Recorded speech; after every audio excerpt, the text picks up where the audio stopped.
Namaste, everybody. Thanks for joining today's webinar from Index Studies. We have Mohan Krishna Sonti from Boston. He's an IIT graduate and finished his master's at Texas Tech. He's been an avid reader and a student of Indian scriptures for a while. And today's topic is about introducing Panchanga, our ancient Hindu calendar system, how it works, and the 5 attributes, essentially the Panchanga. A little detail on the 5 attributes and how the Panchanga is set up.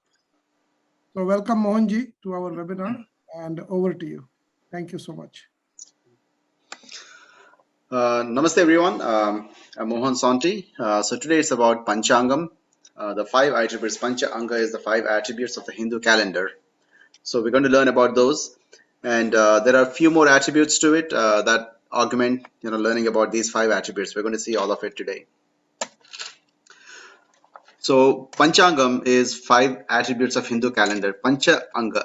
So that part is easy. So what are those 5 attributes? They're Tithi, Vara, Nakshatra, Yoga, and Karana. So these are the 5 attributes of a Hindu calendar, Panchangam. So how do we understand this from the astronomic point of view? So there are 4 basic motions that we all know in our solar system, right? The first one is the Earth spins around its axis, and it takes about little less than 24 hours, 1 day. But we can see this is one motion that we have. And then we know that Earth revolves around the Sun. It takes about 365 days, a little over that. We know about the seasons. Then we know the Moon revolves around the Earth. It takes a little over 27 Earth days to complete 1 revolution. And then the 4th one is an apparent motion of the stars that we see at night. So as the Earth revolves around the Sun, if you look at the stars in the sky at night, they all seem to move in the opposite direction. So they keep changing through the year. All right. So these 4 basic motions we all know, and anyone can observe this. Now, in addition to this, we have another motion that we need to understand. It's called the precession, and it's called Ayanamsa. So we know the axis of Earth. We know the Earth spinning. Now this axis itself wobbles. It's like imagine a playing top, right? There's an axis, and that axis itself wobbles. So when that wobbles, that wobbling is called precession. And the period of the precession is about 25,772 years. Let's say roughly 26,000 years. So that entire wobble, that axis where it stands, it'll come back to its position in about 26,000 years. So that wobbling is called precession, and we call it as Ayanamsa. So if you look at this, we have the axis, the Earth spins about its axis, the rotation, and this entire axis itself wobbles. In about 13,000 years, if we take a look at our solar system from a distant place, then this axis has moved tilted to the other direction in about 13,000 years, right? And 13,000 years more, it will come back to its original position. This Ayanamsa, if we account for that in the calendar, that Ayana, if we account for it, it's called Sayana. If we don't account for it, it is called Nirayana. So what is Sayana? Sayana is basically cyanotic. And Nirayana, one that does not account for the precession, is sidereal. All right. So that will be the next concept. Now for the Earth year, now what is cyanotic? Cyanotic is as it is observed from Earth. The relative reference is we sitting on Earth, and what we see is called cyanotic.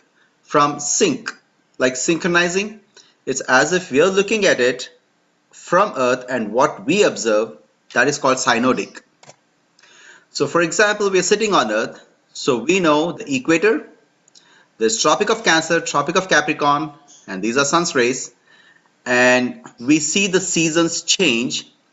So the apparent motion of sun in March is somewhere around the equator.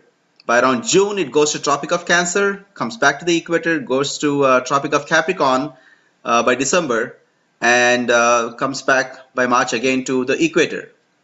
So this apparent motion, this one entire cycle, we call it as cyanotic. As we see it, the sun has completed, the earth has completed one full revolution around sun. The sun completed this complete loop.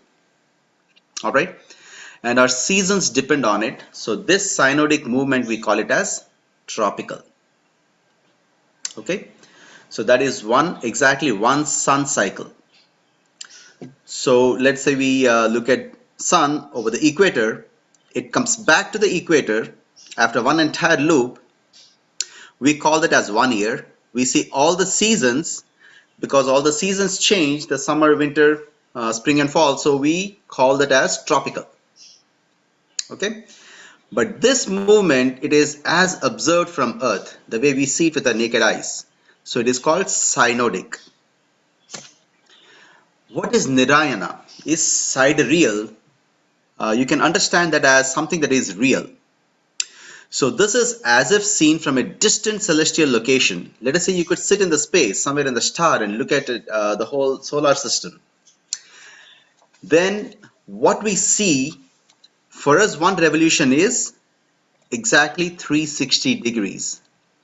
So let us say we start with this point in December. If the earth goes around the sun and comes back exactly at this place, that is 360 degrees, that is sidereal revolution. It is a real revolution. We can see from distant place that this is 360 degrees. In cyanotic, we observe the sun. It starts from a certain location, say in December it was in Tropic of Capricorn, and it ends at exactly the same spot. We know that we have completed one revolution. It just completed one circle, is how we see it. That is cyanotic from Earth. But if you see from a distant celestial location, then it has to be exactly and precisely 360 degrees. That is sidereal. It is very important to understand cyanotic and sidereal. If we don't understand these concepts, we'll miss out on a lot of things on how we're going to build the whole system, the Panchanga. All right. Now, if you notice, we talked about the precession effect. So in 13,000 years, let us say if you are seeing from the celestial location, we see that the left side of the sun, if we have the earth and that is December, in 13,000 years, it will be June, because the tilt has moved to the other side because of precession effect. So we fall behind by 180 degrees, right? So in 13,000 years, the whole seasons has flipped as we see it from a celestial object. So if you look carefully, the cyanotic rotation, the cyanotic year, is slightly less than the sidereal year. By how much? We lose 360 degrees in 25,772 years. That is a precession. We're losing 360. Here we see we lost 180 degrees in 13,000. So we are losing about 0.013 degrees per year. That's approximately 20 minutes per year. All right. So our sidereal revolution or Nirayana is 20 minutes larger than the cyanotic year or the tropical year. So the earth getting to the exact same spot in the celestial, looking from a celestial location, is about 20 minutes. It takes 20 minutes longer than for the tropical year. All right. This is important because now the calendar has a sidereal component and a cyanotic component. So understanding this difference is very important about how the precession puts the cyanotic to be slightly less than the sidereal revolution by about 20 minutes per year. Now the next element to be understood is moon's revolution. Also has a similar idea. Now we know this is sun, earth, this is moon. Moon revolves around the earth. This is a sidereal revolution. It goes around the earth This is perfect 360 degrees. Now that takes about 25 to 30 days. That's 27 to 30 days.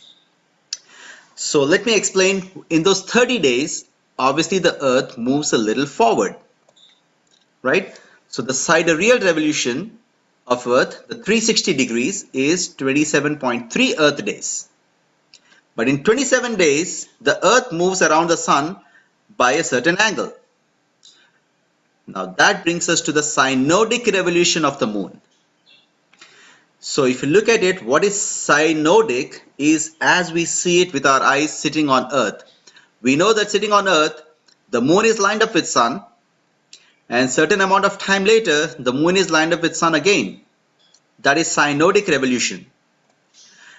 The cyanotic revolution, if you look carefully, if you are seeing from a celestial place, it is more than 360 degrees because the Earth has moved forward, and we go a delta beyond that.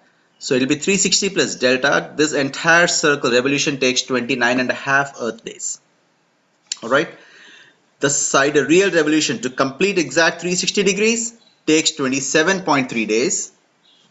To complete a cyanotic revolution, it takes 360 plus a delta more. So it takes 29.5 Earth days. Alright. It's very important to understand these two because Panchanga, the elements, are based on these calculations, the cyanotic and sidereal revolution of Earth around the Sun and that of Moon around the Earth. Of the 5 anga, 4 of them are directly related to these. Alright? So the number of full cyanotic revolutions. So if you look at this is cyanotic as you observe from Earth. So looking sitting on Earth, we see the Moon being in one position, and 29.5 days later, you see that again it is lined up with the Sun. So for our naked eye, we think that is 360 degrees and it takes 29.5 days. But if we were to look at that and peg it to a celestial star or sky, then we know this has moved more than 360. So we have the cyanotic revolution, which takes 27.3 Earth days, the sidereal revolution that takes 27.3 Earth days, and cyanotic revolution that takes 29.5 Earth days. Please keep this in mind. We're going to use this later for the Panchanga. The additional thing is this completes cyanotic revolutions before the Earth can complete one whole revolution around Sun. We'll have the number of full cyanotic revolutions. We'll have 12 of those, 29.5 Earth days. We have about 365 such days in a year. So we can have 12 complete the Moon revolutions around Sun. Alright, cyanotic revolutions. Alright, now we get to Tithi. So this is the first component of the Panchanga. Alright, so remember the cyanotic, sidereal, revolution of Earth around Sun, revolution of Moon around the Earth. So those are four elements. The Tithi, first we are going to deal with the cyanotic revolution of Moon around the Earth. So we know that it looks like it's 360 degrees plus delta. So the sidereal view of the cyanotic revolution, that is as if you're looking from some celestial object, you have seen the Moon go around 360 degrees. It went a little more, a delta more. So it took 29.5 Earth days. So that is a sidereal view of this cyanotic revolution. Alright. The cyanotic view of the cyanotic revolution, that is if you're sitting on Earth, what you see is the Moon is lined up with Sun over here. 29.5 Earth days later, it is lined up again. So to our naked eye, cyanotic is via the reference point sitting on Earth. Sidereal is real. What really happened? If you look at it from a celestial object, then you can see what really happened. That is sidereal. Cyanotic is like synchronizing. It's as if synchronizing with us, the way we see it. So the cyanotic view of the cyanotic revolution of Moon around Earth, to our naked eye, we think it went around 360 degrees. That takes 29.5 Earth days. Now it's very difficult to divide 29.5 Earth days. So what we do is, for Tithi, we divide that into precisely 30 equal angular units. Because 29.5, there is no easy way to divide it, but we can very precisely. Tithi starts from the Tij, Dhatu, which means precise. So the way we can divide that precisely is take the 360 degrees, divide that to 30 equal units, and 12 degrees. That is something that we can notice from Earth. We can see as soon as the moon moves by 12 degrees, we call it as one Tithi. So there are 30 Tithi. Starts with Padyami, Vidya, Tadiya, all of that. Chavati, Panchami, we know these. It goes to Paurnami. And it starts again. This is the Shukla Paksha, then we have Krishna Paksha, it goes till Amavasya. These are 30 Tithi. So if you notice carefully, the duration of the Tithi itself is not precise. The angular degree is the precise. It's precisely 12 degrees. And because this is an apparent, it is a cyanotic view, to us it looks like 360 degrees. So initially the Earth is moving, say in this direction, the left, the moon is moving to the right, it look like things are moving faster. This 12 degrees will be covered much faster than it would be in the last Tithi, right? We can see that here. So we can see that each Tithi, the duration is going to be different. So Tithi is not to be confused with days, because a day is one rotation of Earth about itself, the spinning of Earth. That is one day divided to 24 hora or hours. Alright? Tithi is not a day. Tithi is taking the lunar revolution, cyanotic revolution around the Earth, take the 360 degrees, divide that to precisely 12 degree units. So the duration of Tithi is going to be, all the 30 are going to be different. Okay?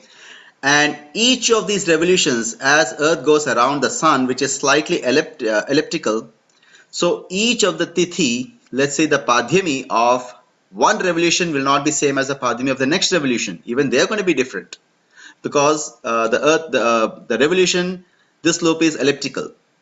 Alright, so the pace of this revolution is going to be different. Okay? Alright, so that is Tithi. So it comes from Dhatu Tij, which is to be precise. Now, before we understand the next idea, we need to understand a few more concepts. What is Rasi? Rasi is the sky, the celestial sphere, divided into 12 equal zones. Now, why we do that? You're going to understand that a little later.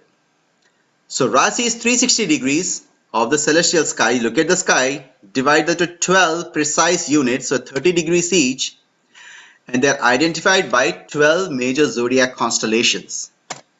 Alright, so if you look at this, we take the whole sky, divide that to 12 zones. So why do we do that? You're going to learn that soon. Now we have seen that Tithi is based on the lunar revolution of a revolution around the Earth. And we have 12 such revolutions in a year, 12 complete revolutions. Now there is no way for us to differentiate one revolution from the other.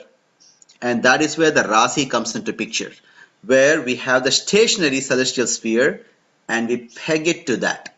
And we're going to learn about that next. So remember Rasi, there are 12 of those. So we divide the celestial sky, the sphere, into 12 equal zones, 30 degrees each. Alright, so these are easy and precise mathematical divisions.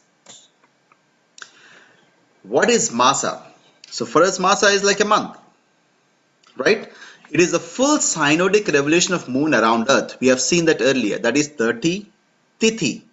We divide that to 30 Tithi, which is about 12 degrees of lunar revolution around Earth, right? And we can measure 12 degrees very precisely. So we decided to divide the Tithi based on the angular revolution of 12 degrees.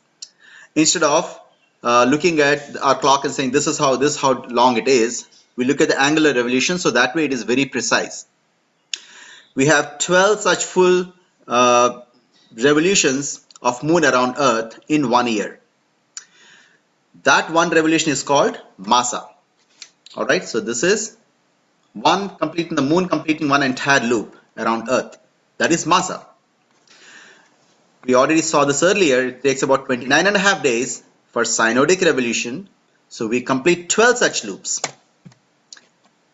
Alright. After we finish that, there are about 11 days left in the Cyanotic or tropical year, because there are about, say, 365 days, and the lunation is about 29.5 days. We finish 12 of those. That leaves us with 11 more days. So the Rasi is the celestial stationary scale to which the Masa are aligned by adding Adhika Masa. So we are going to count the months. The months are basically, the Masa is the lunar revolution around Earth. We complete 12 of them. We have 11 more days left, which does not complete one more revolution around Earth. But in about 2.5 years or so, we already accumulate another 29.5 days. And that is where we add Adhika Masa to align with the Rasi. So now you see how the Rasi is helpful. The Rasi is the stationary, is a celestial stationary scale. And our months are based on the lunar revolution around Earth. And so there are 12 complete revolutions. We have a few more days left. Now how do we align those? We peg it to the stationary scale called the Rasi. And every time we are off the Rasi, each of the Rasis have a Masa. So let's say the Chaitra Masa, let's say we align with Meena Rasi. We know that after about 20 odd months, we are going to be off at one of the other locations, somewhere around Shravana Masa is Karka. Let's say we assign that and it looks like it's off. That is where we add Adhika Masa, an extra month, right? And then we realign it. So that way it's easy correction method and we are always precise. Now in this context, remember we have the Sayana, Nirayana. This is for tropical. We could have the same thing for sidereal. Why is sidereal important? Certain celebrations such as Sankranti is the earth crossing over the Rasi, Sankramana. That is based on sidereal. Whereas Uttarayana is based on Cyanotic. Alright? So this is how we adjust the calendar for Masa. Now, the moon also has a precision. And that is where we're going to learn about two concepts called Rahu and Ketu. Alright? So when talked about moon's revolution around Earth, we have seen this, right? Now this also wobbles. The entire revolutionary plane, it is not on the same plane. It's not like a little disc. Imagine the disc that is wobbling, right? Imagine almost like putting a bangle. You spin a bangle on the floor. Do you see how the bangle, the point of contact to the floor keeps moving around? That is how the lunar revolutionary plane looks like, right? You take this plane and that whole plane also rotates and that wobbles. That is the moon's precession. The plane of moon's revolution around Earth, that plane itself wobbles. So that is the moon's precession. For Earth's precession effect, we are talking about wobbling of the axis. In this case, the entire plane wobbles. This moon's precession cycle before the contact point of the plane comes back to the same location, it takes about 18 years. Alright? Now, if you take the planes, the plane of Earth's revolution around Sun, so you're sitting on Earth looking at the Sun rising and setting, that draws a line and you know the entire plane, right? The plane between the Earth and the Sun. You draw a complete straight flat plane on that. Take the moon's revolution around Earth, that is on a slightly different plane, tilted at about a slight little degrees, maybe about 5 degrees or something, right? When two planes are tilted at each other, they intersect at one line, one straight line. Alright? Any two planes, take a piece of paper, take another piece of paper at an angle, they intersect and they form a line. It is exactly same as a book. When you open a book, 2 pages, the line is an intersecting line. Each of those pages is 2 planes. So you open the book a little bit and you see that is an intersecting line. So any 2 planes that are at an angle will form a straight line. So we take the plane of Earth's revolution around Sun And you have to listen very carefully to this. So you have the Earth and the Sun. You take a plane between the center of each of these objects, the Earth and the Sun, and you get a straight plane. Then take the Moon's revolution around Earth, the one we saw it, the one that wobbles. So we take the plane at any given point of time. These two planes will intersect and form a line. The northern ascending intersecting point is called Rahu. So the Moon going around it is as if it's descending. The plane between Earth and the Moon, remember the whole revolutionary plane wobbles? So there is an ascending the top portion and the bottom portion. The ascending portion of it, while it's climbing up, the northern part, that intersecting point on that plane, the intersecting line, that intersecting point is called Rahu. The southern descending intersecting point is called Ketu. These are mathematically very important. When you are at these points, these have a special effect because these two planes are at the most critical and optimal point to have the most gravitational pull. All right. When the Moon is between the Earth and Sun, you have the solar eclipse and then you have the lunar eclipse. Now imagine this line which wobbles, that also lines up between the Earth, Sun and Moon. Sun and Moon. It forms in the exact straight line because the Moon wobbles. Then you have a total lunar eclipse and a total solar eclipse. So that must happen roughly once every 18 years. When you have a total solar eclipse and a total lunar eclipse, when the wobbling plane and the Earth and Sun plane, the intersecting line, that line matches up with the Sun, Earth and Moon in the same line.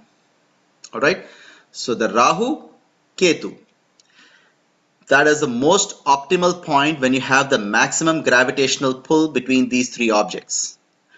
And Earth has the highest gravitational pull from Moon and Sun.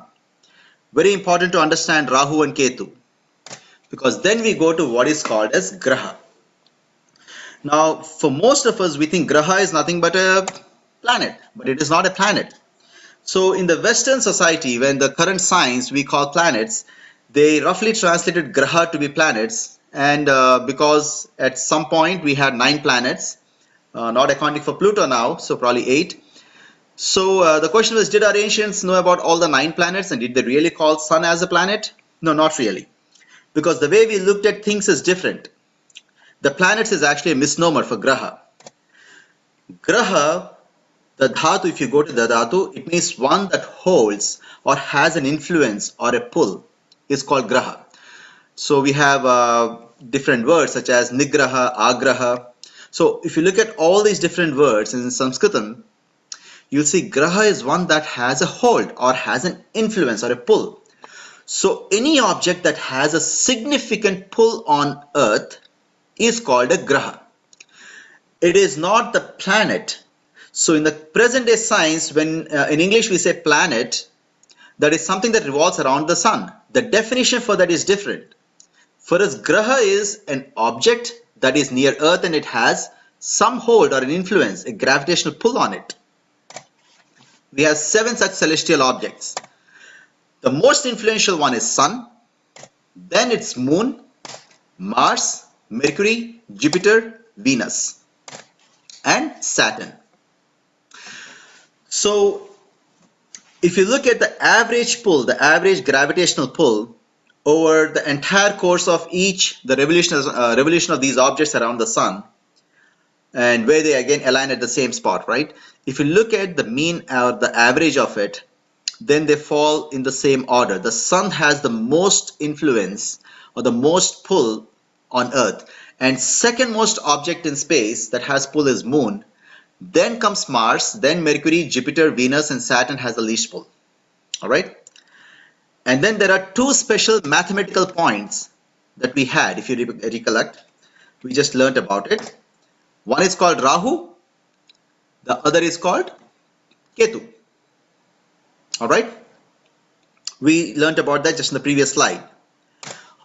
Total number of influencing points are the 7 physical objects in the sky And then these are two special mathematical points. We saw the planes, the intersecting line, the northern intersecting point, that is Rahu and Ketu. Total number of influencing points for Earth, which we called as Graha, are 9. The 7 physical objects and the 2 special mathematical points that we have for our calculations. So any of the calendar and calculations we do, we take into account the 7 celestial objects that have an influence on the Earth, and these 2 mathematical points. Together we call them as the Navagraha. So Sri Vedavyasji, he wrote a stotram on the Navagraha, and he also gives it in exactly this particular order.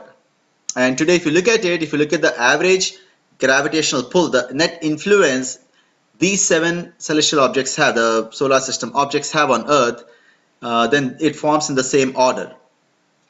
Sri Vedavyasji gave in the stotram in the same order. This is a stotram.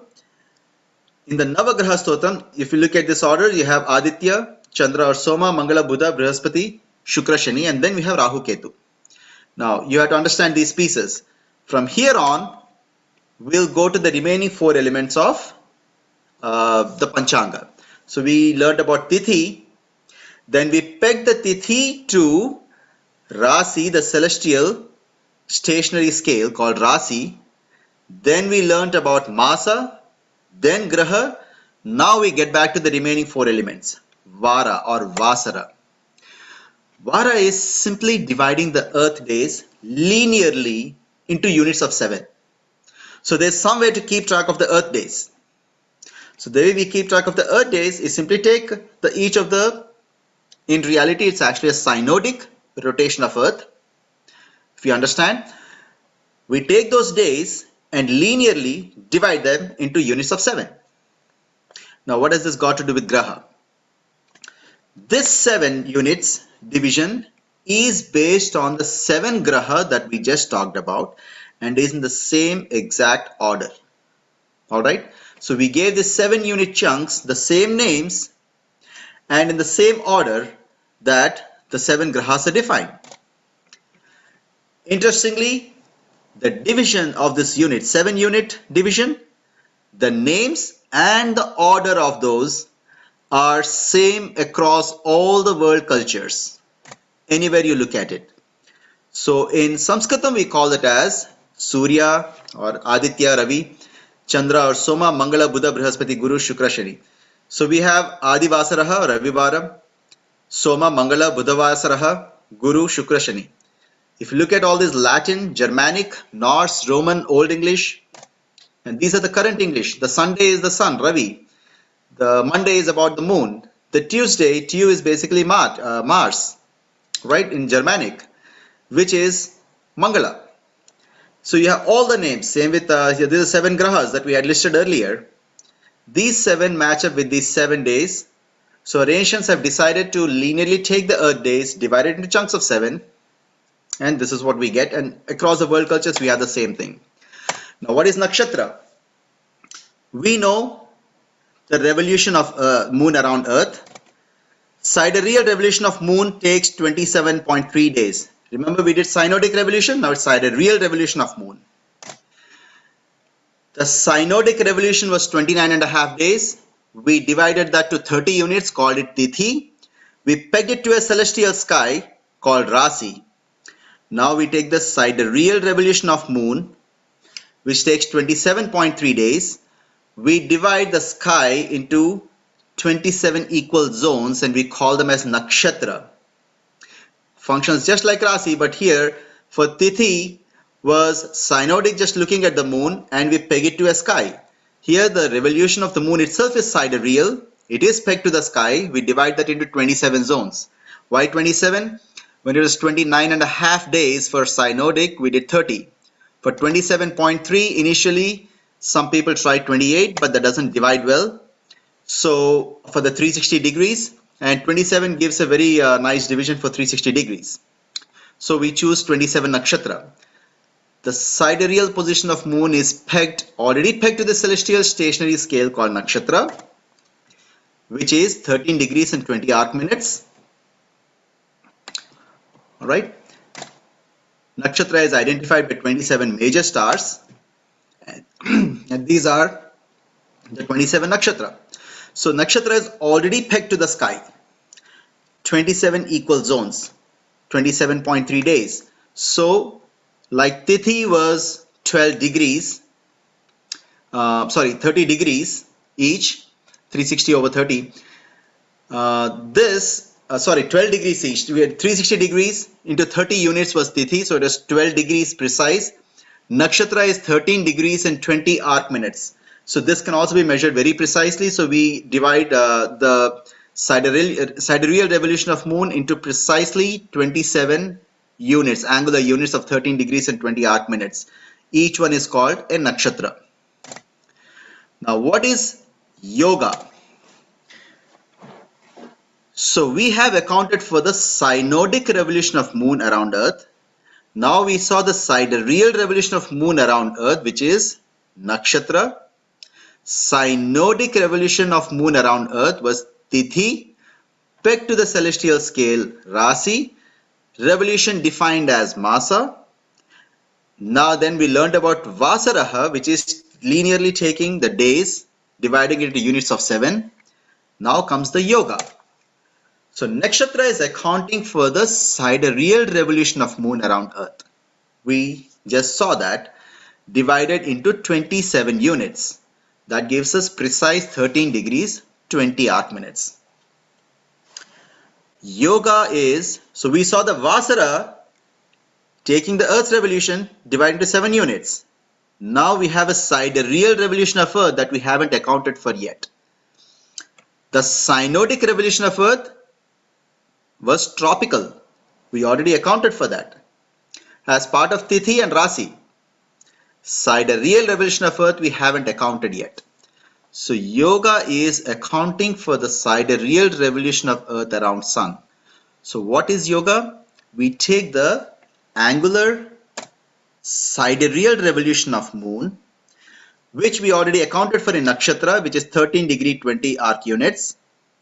We add, so in one day, the angular sidereal revolution of earth that moves by about 1 degree.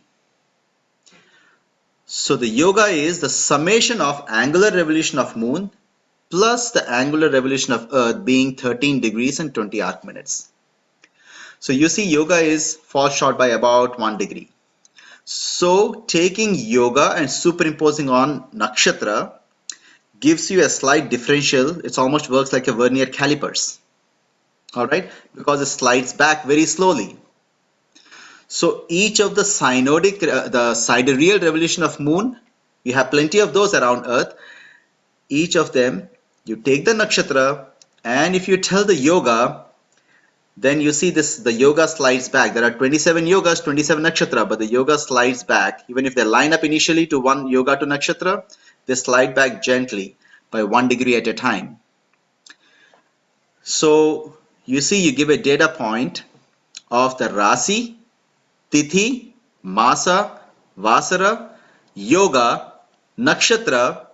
Then you already have multiple data points that gives a fairly unique time in the time scale, right, in the space. The last element is Karana. So Karana is half a Tithi.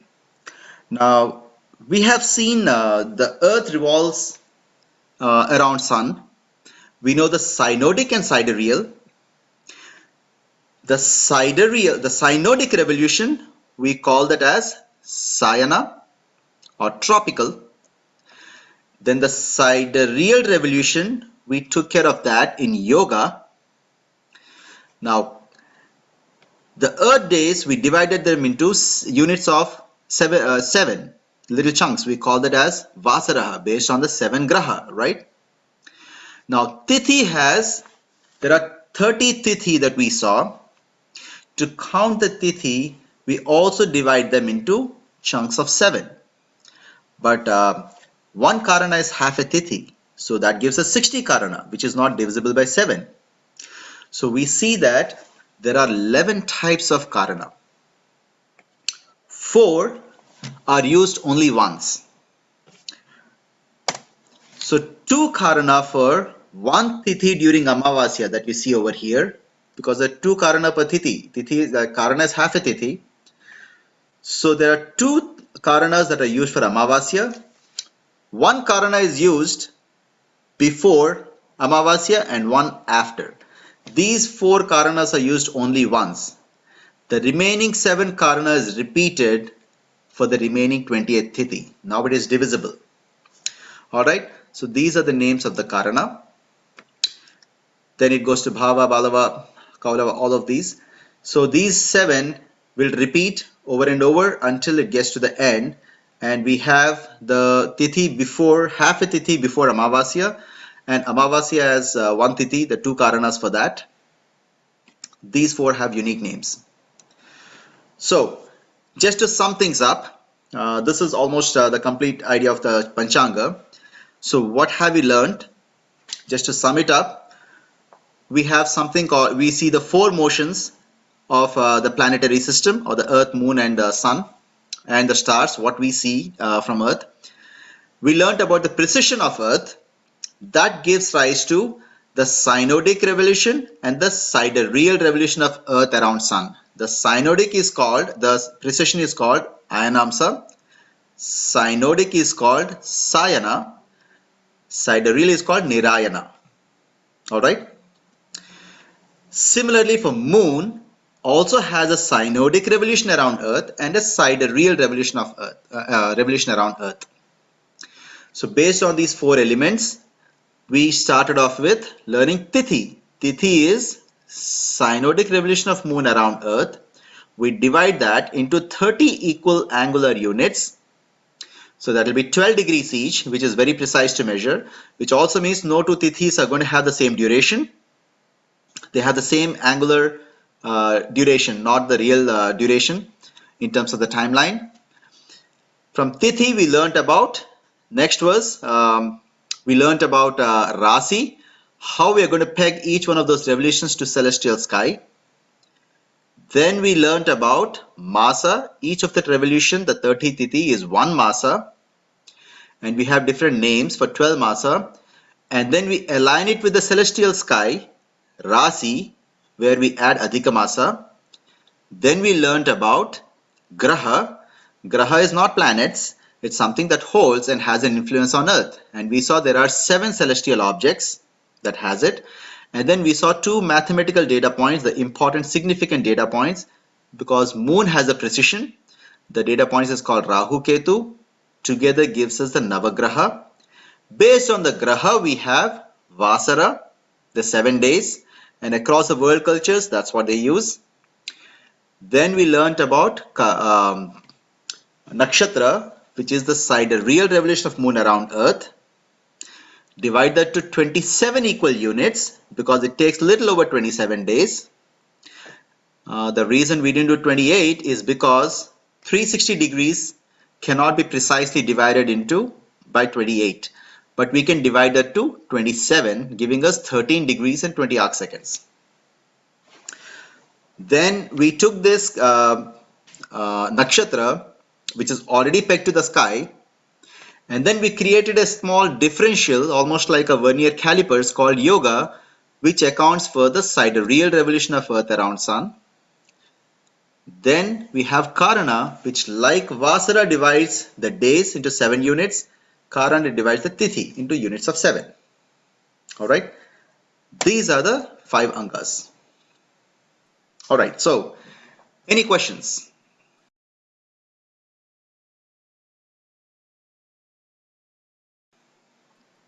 Thank you, Mohanji. It was perfect, quite mathematical and quite detailed, but hopefully people now appreciate how precise and detailed the Panchanga is. So anyone who has a question, please raise hand in Zoom, or you can always type it in chat. So first question is Vivekji, please go ahead. Unmute yourself and go ahead. Namaste, Mohanji. I'm Vivek Garg from Ujjain, and I'm learning Hindu astronomy from the Maharishi Panini Sanskrit Vishwavidyalaya, Ujjain. And right now I'm an advocate also, so I'm learning from my hobby.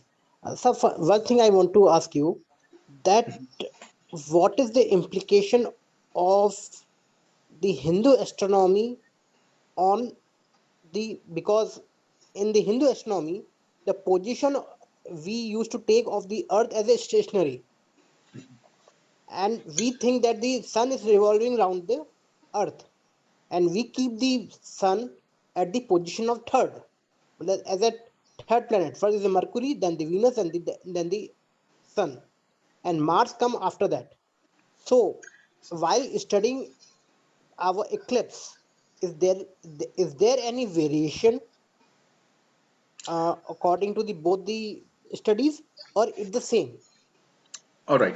So let me see if I understood the question correctly. So you're saying in our Indian astronomy, we take the sun, the Earth as the center of the solar system, and you were saying that we also take the three other planets before the sun comes in. I think the Mercury, Venus is what I heard. So I don't think that is correct, because if you look at the complexity and understanding about the precession effect, which lasts about 27,772 years, our ancients certainly knew which was, if you look at all these calculations, if we could come up with all these, the Cyanotic and sidereal revolutions, absolutely certain our ancients knew which is the center of the solar system. They already knew that. So I do not think it is taking Earth as a reference. Taking Earth as a reference is the Cyanam. I think you're looking at that part of the calendar, and maybe from a synodic perspective, that is taken as a center, as in, even in that case, I won't call it as center, it is observing from Earth. Then you have the Nirayana, which is sidereal. And we use that, for example, for Makara Sankranti. So when Earth enters into Makar Rasi, which is a celestial, that is, we call it as the Sankramana, is the Makara Sankranti. So we always had the concept of sidereal calendar as well. And as far as the priority of the planets or the Graha, even though I don't like to use the word planet, in English many people use it, the actual word itself is Graha. So let me show you here the Navagraha. We just saw this. You see these seven. Sri Vedavyasji actually gave it in this particular order. And that is the order that even today we use. If you look at the net gravitational pull, it is in the exact same order. So you may want to just go back and verify these pieces again, because I'm absolutely certain that this is the order that is given by Vedavyasji, and that is the correct order as far as gravitational pull is concerned. And given that the ancients knew about sidereal, synodic, and all of that, I'm absolutely certain that our ancients knew that Earth is not the center of the universe. They always knew this, because it's almost impossible to come up with all these calculations. And they are ranging to about 25,000 or 25,700 years, and it's not possible. So please re-verify those pieces that you have mentioned. That's what I think. Did I address your question? Hello? Should be good, Mohanji. Dineshji, please go ahead. Sitaram Mohanji, excuse me, Namaste. I think you alluded to the answer to my question in your previous answer. It was about the aura of the Graha. Because it seemed like Venus was a bit low, so I was going to ask, how is the influence decided? You seem to have alluded to gravitational pull being the criteria for ordering the Graha. Right. So if you look at the Graha itself, we should not be using the word planet. Anytime somebody says Graha is planet, I mean, even if you use the word planet, but make it clear that Graha is not same as planets. Graha is one that holds or has an influence or a pull. And if you look at the net gravitational and influence over Earth, Sun has the most influence and Moon has the second most, and Mars is third and Mercury is, it is in exactly the same order. Even today, if you do all the math, it is in this particular order that's been used forever, and all the cultures across the world use the same order. That's been decided a while ago, right? And you need to understand that Rahu and Ketu are two mathematical points. When the two planes intersect, the northern ascending intersecting point is Rahu and Ketu. This gives a special, that is the most optimal point. So we add that as part of Navagraha. All right. And next time, just don't use the word planets. If somebody says planet, just correct them and say That's a very rough translation. No, our ancients did not think sun is a planet or moon is a planet, but all of them are graha, one that has an influence. So the definitions are different. All right. Did that answer the question? Abhijit? Yeah. Yes, it did, sir. Yeah, thank you. Abhijit, please go ahead. Mohanji, thank you. Thank you very much. Very, very informative session and very scientific. My question is, the order of the graha, which you mentioned, is based on the gravitational pull you mentioned. So is it the mathematically calculated, or can you shed any light? How did they come up with this order? How do they know? All right. So how did they know the order? Is something that I have no idea on how they figured this particular order. I know the Sri Vedavyasji's Navagraha Stotram has it in this specific order, but I do know that mathematically, if you do the gravitational pull between Earth and say each one of these pieces, right, each one of these celestial objects, you will see that the sun has the most influence. That is very obvious. Moon has the second most influence. It's a closer object, so all the tides and everything we see. And in fact, there was a publication very recently, literally I would say a month ago, where they showed how the average pull of Mars is higher than that of Mercury. All right. So I mean, you can do a little search. I've just came across that piece of that article literally a few months ago. But something, if you do the basic math on the average gravitational pull, so you see they are revolving around the sun at different rates. So you have to take some sort of an average on till they align at the same exact spot again, right? So I have come across the article that clearly says the Mars has a higher pull than the Mercury. And we know Saturn has the lowest. That is for a fact because it's very far away, and Saturn is extremely light planet. It's not a dense planet, so it does not have as much pull. So you could see it's exactly in the same order, and you can derive this mathematically. Because I know for a fact I've done that for Sun, Moon. It's very obvious. Mars and Mercury, somebody did this elaborate math. I know that, and Saturn I know is the lowest. I didn't personally do the one for Jupiter and Venus, but you can try it out. I'm pretty sure, I'm confident it is in this exact same order. Kumarji, please go ahead. Yes, thank you. Thank you very much for all the great lecture. And I have a couple of questions. One is related to the precision and the calculation of our Uttarayan versus Makara Sankramanam. So the two parts question. So to precisely state, first question is, how do we know that precision was accounted for? Because I did go through Surya Siddhanta to a reasonable extent. I wouldn't say I'm an expert on it, but to the extent I could understand. And I'm just trying to understand if you can give me some examples of how you can say that they knew.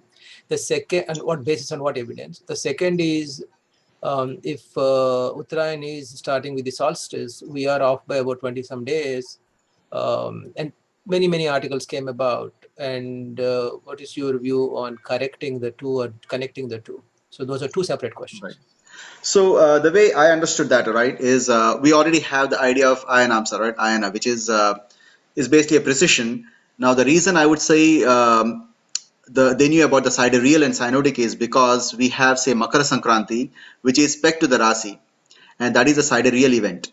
So if you look at that, it falls behind by about 20 minutes. I think I mentioned that earlier. The Cyanotic Revolution falls behind by 20 minutes, or the sidereal is more by 20 minutes. So we see that Sankramana, there are about 12 of those across a Rasi. We celebrate Makara Sankramana as a Makara Sankranti. It was on Jan 14th, and now it's moving to 15th. About 72 years earlier, it was on 13th, and we have been making the progress every 70 years. Aligning with the Rasi is a sidereal event, whereas Uttarayana is a tropical or synodic event, because we look at the sun crossing the equator, Tropic of Cancer and Capricorn. Because these are two different celebrations that we always had for thousands of years, and these two were separated out, and we have something called Sayana and Nirayana. I think it's fairly obvious that people knew about the differences. They always knew about the sidereal and synodic being different. which is accounting for the precision. Because if you look at the precision, what does the precision do? It creates Cyana and Nirayana. You create sidereal and cyanotic. And we have specific celebrations for sidereal events such as Sankranti, and the separate celebrations for cyanotic events called the Uttarayana. And we have seen, I'm sure the ancient notice that they always drift. So that's why you have Nirayana and Sayana. You have two calendars for that. Understood, but we are not connect. We often say that Makar Sankranti is the originator of the Uttarayan, which is technically speaking incorrect. No, it is not. It is not, because Uttarayana. See, the reason is, if you look at it, the Uttarayana and Sankramana, they might have merged at some point about 1500 years ago. Correct. Right. Only some parts of our Bharat they actually celebrate together, but in most places, so the chances, the likelihood is Uttarayana merged with the Sankramana, and then they started celebrating together. About 3-4 generations later, it's just a hangover. They continue celebrating, even though they started drifting by 1 day and 2 days. It seemed like a very small amount, but today you look back, most likely in about a few centuries, it drifted by a week, which still did not seem like much. And then Bharat, if you remember, for the last 1,000 years, we are battling other things, right? Correct. So the chances are nobody paid attention to it anymore. Right? So I think that's what happened. Ideally, we should be correcting people and saying Uttarayana is a cyanotic event. Sankramana is a sidereal event. These have no relationship, and they naturally drift by about a day every 70 years. So we should be educating people on that, I think. Yep. Kalyani, please go ahead. Thank you so much. Wonderful presentation. I had a question, in practical application in life, when we try to follow the Panchang, we have so much difficulty because days differ so much. For instance, even something like Ekadashi has, the Vaishnavites and the other people, they all have different days of celebration. So I find it very difficult not having this grounding and this much knowledge about what should I exactly follow, which day is exactly right. So see, once you understand what these concepts are, right? For astrology standpoint, I mean, we have each of these little cultures, whether you follow the Vaishnavites or anyone, that's up to you. That's your personal preference. But if what I was trying to present here is the mathematical basis, and that basis remains exactly identical no matter which culture that you follow. So I don't have a specific preference of one over the other.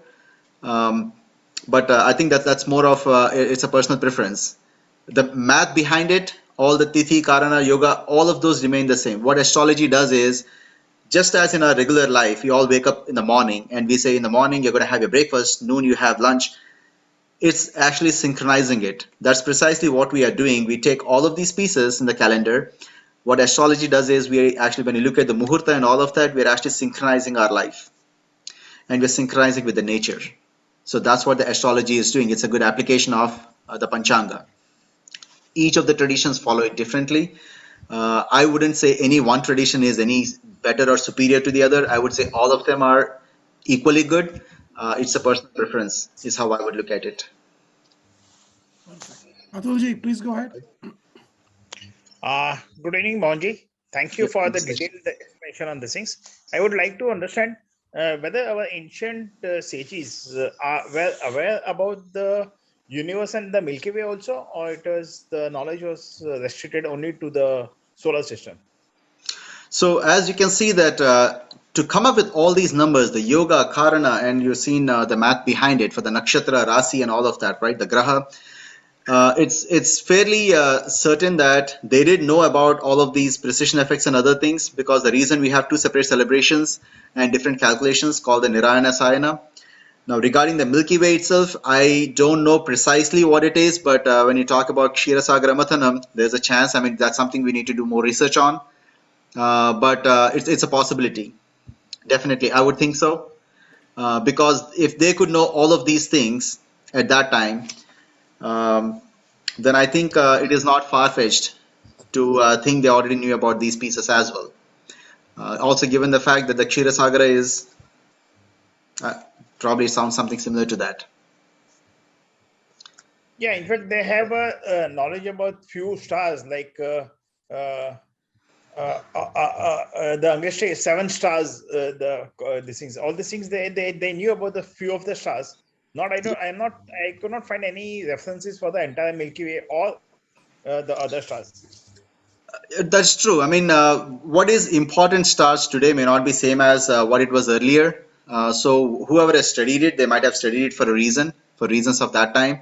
But the fact that they could know these specific stars so far away about, we have the dual stars and things like that, right? 2 stars revolving around each other and things like that. Arundhati, those ones, the pairs. So if they could notice all of those things, I think it isn't far-fetched that they would know other things. The question is whether they were interested in those other stars that we are interested in today. So it is possible that they were interested in different set of stars for a different reason than we are today. Is one way to look at it, I think. Navalji, please One go more ahead. question. Can I ask you one more question? Yes, please. Atuji, there are other people waiting, so we'll Okay. move forward, please. Thank you. Navalji, please go ahead. Thank you. Let me start by appreciating a fellow IITian's superb presentation. My question is about Makar Sankranti, which is normally on 14th of January, but it used to be celebrated on 1st of January till Gregory Pope introduced the Gregorian calendar and added 13 days. Can you please confirm that? All right. So the thing was, the Julian calendar did not account for the precision. So Julian calendar was actually going off and it had a lot of errors. So what Pope Gregory did was he corrected that. So he had to skip about 10 or 12 days. I don't know the exact, or maybe 15 days. He had to jump it forward by about 15 days or so. So those 15 days were lost because we have the leap years and some of those things account for the precision, the Gregorian calendar. The Julian calendar did not. So for almost 1500 years, they missed out on those days. So when Pope Gregory came in, when he created the Gregorian calendar, he found that error and corrected it. So in their calendar, they lost 15 days.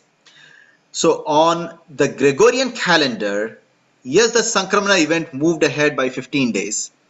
But if we were just to use Panchanga, nothing moved. We were precise right from the get-go. There's nothing to move. We are always pegged it to the Makar Rasi, and that hasn't changed. But the Western calendar, the Gregorian calendar, and the Julian calendar had an error. Gregorian calendar corrected it. That's why you see the jump. And yes, this date will keep moving by 1 day every 70 years. It was Jan 13th, say about 70 years ago. Then it moved to Jan 14th. And now we're slowly moving to Jan 15th. Because remember, the sidereal is 20 minutes less than, Cyanotic is 20 minutes less than the sidereal revolution of Earth. So pegging it on the Gregorian calendar, yes, it will slip and it will make movements. But the real reason for 15-day jump is because Julian calendar was flawed and Gregorian corrected it. So they skipped it by about 15 days, somewhere I think in 1500s, I believe. Right. Amitji, please go ahead. Thank you, Prasadji.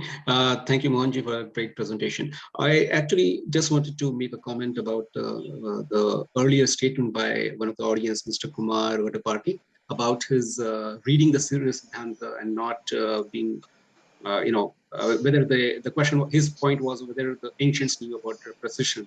So the thing that I read about the Surya Siddhanta is that whatever the most recent translation is available in English or in it is actually not that very old, in the sense that it was when the obviously the Westerners found it, they translated it and they thought that this was the most recent knowledge of the ancients.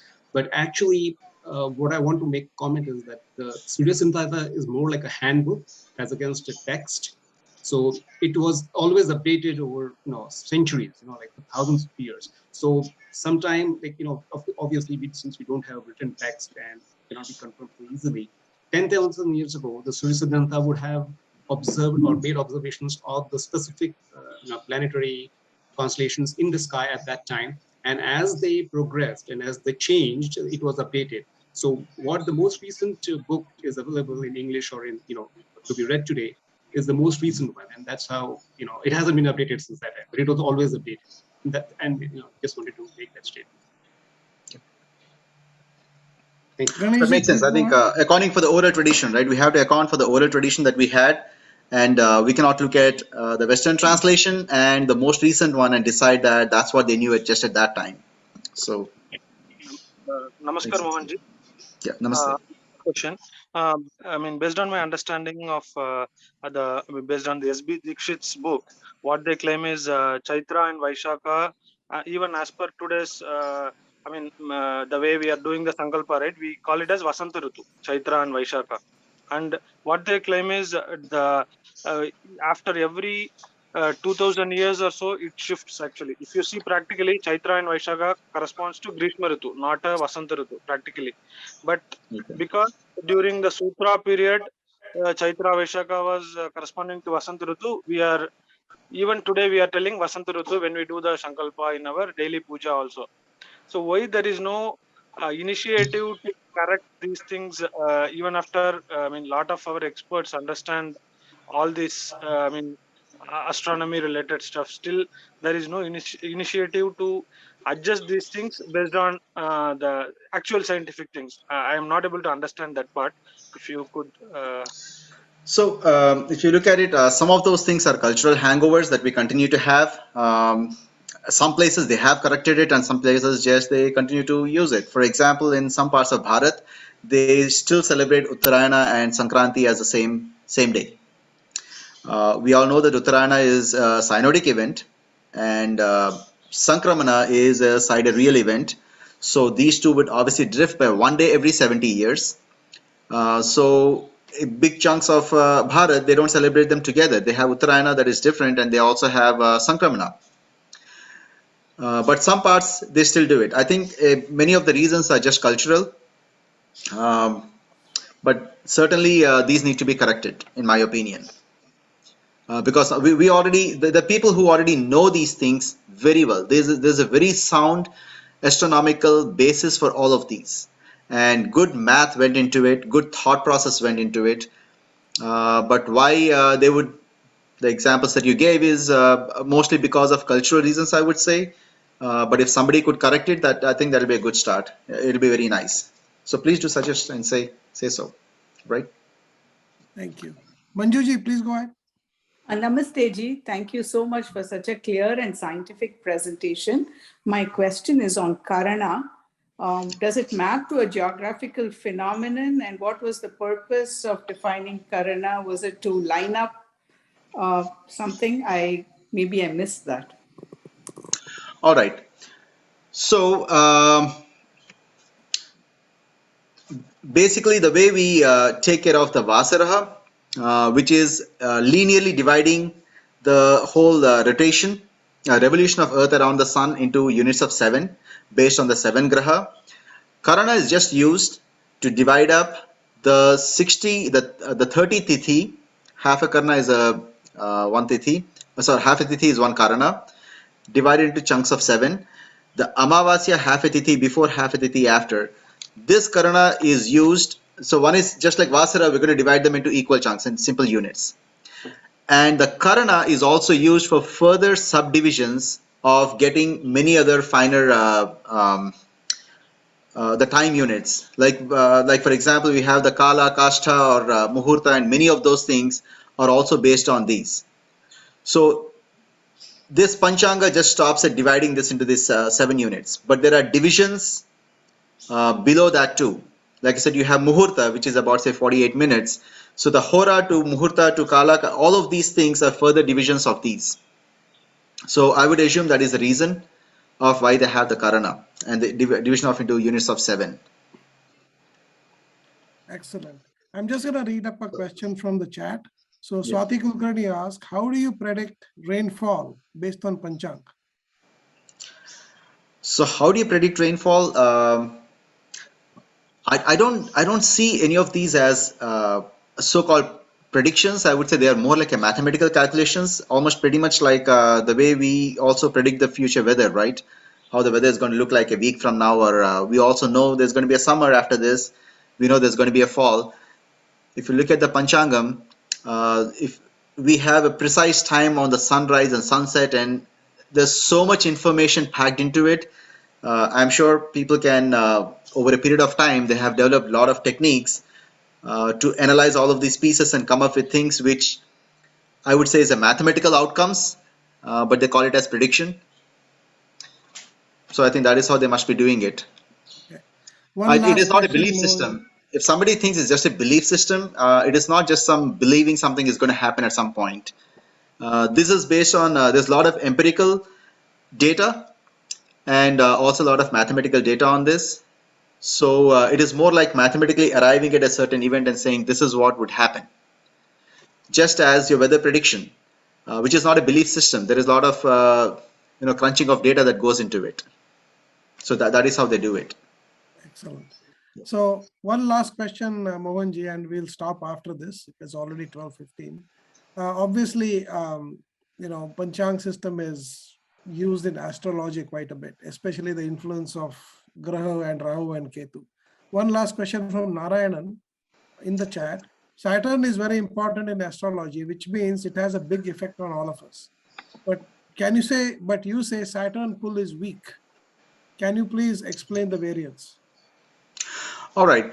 So from astrological perspective, what is important is not necessarily same as from a Panchanga, how the gravitational pull. So each of the Graha, they have a different pull and we have the certain order in which these are mentioned. That does not necessarily mean from an astrological perspective, this is the line of importance. That is not how it works. I mean, let us not confuse an influence, the gravitational influence over Earth, to mean the same as the astrological usage of it. So taking this knowledge and applying it in a different context, the priorities and importance might certainly change, right? For example, in astrology, not just Saturn, depending on certain circumstances, you might have, they talk about the Guru or the Shukra or one of them being stronger and that particular time running. There's so many other interpretations they make.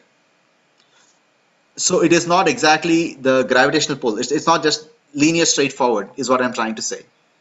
So don't think this is same as the application in astrology.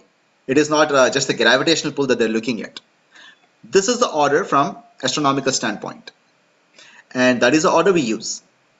But when we apply this knowledge to astrology, then the priorities of how we look at that, how that influences different things in our lives is different. So we also have Rahu and Ketu. These are mathematical points, but they have a whole different application when it comes to astrology.